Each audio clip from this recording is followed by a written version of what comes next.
Driver নামাজি হয় তাহলে কিন্তু যাত্রীও নামাজ পড়তে পারে। অনেক সময় ড্রাইভারের গাফিলতি করে নামাজ পড়তে পারে। আমাদের মহাখালী বাস টার্মিনাল হইতে শ্রমিকদের উপরে একটা মেহনত চলতেছে।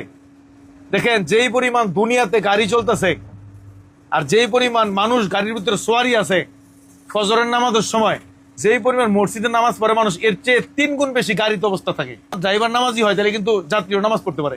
অনেক সময় ড্রাইভারের গাফিলতি করে নামাজ পড়তে পারে। এই কারণে ভাই টার্মিনালে মেহনত চলতেছে। প্রত্যেক মাসে কাকরাইলে নেগরানিতে একবার মহল্লায় চলে, আরেকবার টার্মিনালে মেহনত চলে।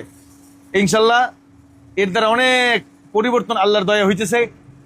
আপনি যে কোনো টার্মিনালে থাকেন কোনো সমস্যা নাই, দিনের স্বার্থে আপনি আসবেন, আমাদের সাথে মেহনত করেন, যেন সমস্ত হেল্পার, কন্ট্রাক্টর, ড্রাইভার, ইঞ্জিন মিস্ত্রি, গিরি মিস্ত্রি, পাতি মিস্ত্রি, এই সেক্টরে যারা আছে সবার ভিতরে যেন দিন চলে আসে ভাই। সবাই যেন মিল মিশে থাকতে পারে, কোনো ধরনের হিংসা বিদ্বেষ না থাকে। যারা কোরআন শরীফ পড়তে পারি, সূরা বাকারার শেষের 2 আয়াত পইরা ঘুমানো, এটা পড়ার দ্বারা বলছে সে সারা